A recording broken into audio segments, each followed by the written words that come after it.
السلام علیکم ګرانو کتونکو زم تفهیم ګرانو کتونکو خیبر پختونخوا صوبایي حکومت یو ډیره لویه شانداره منصوبه هغه شروع کړې ده شروع کول اعلان کړی وزیر اعلی سهیل افریدي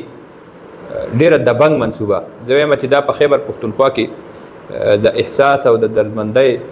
او د بیوسو بیبسو زنانو دپاره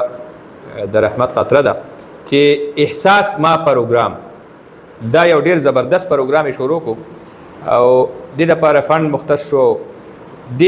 حوالې سره چې کوم انفارمیشن دی نو هغه دا دی چې کوم زنانه په ګډه بچي وی حامل زنانه د لپاره باقاعده حکومت به دغه خرچه برداشت کوي او د دې لپاره رقم مختصي بیا دغه علاج معالجه تر پیدایش پورې دا به فری وي او بیا چې کوم ماشومه پیدا شي نو هغه نه پس سلورو میاشتو پورې به د ماشومې دپاره چې کوم ضروریات دي د هغې خرچه نو زه ګڼم دا ډېر زبردست پروګرام دی او دې نه به زموږ د خیبر پښتونخوا لکونه زنانه هغه فایده اوچتوي او د ضرورتو زموږ د هسپتالونو سیستم خاص هم دغسې دی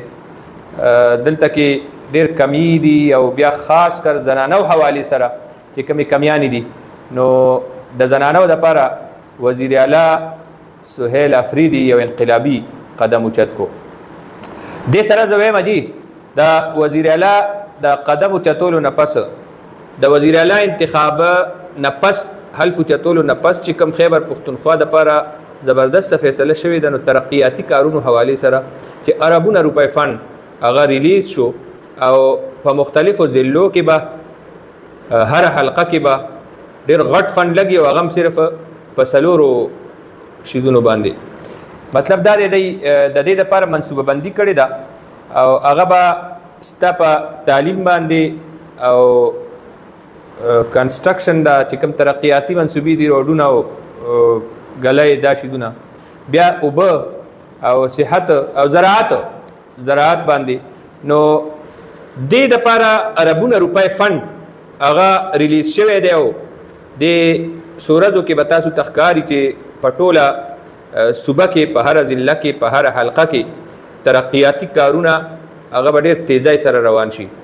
نو د وزیر اعلی انتخاب نه پس دا څه شیزونه څه قدمونه چې کوم اوچت شو او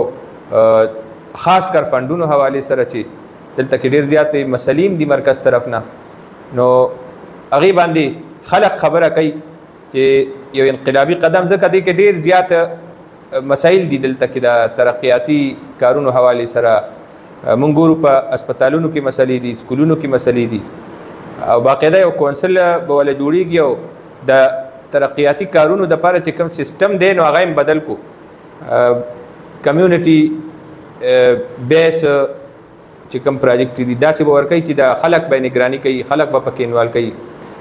نو د دې نه مخکې تاسو کتل د هر کلی دپاره ویلیج کونسل دپاره لوډر او فند او رکشا نو فوري طور خو د دې اثرات به نه ښکاري خو که زمونږ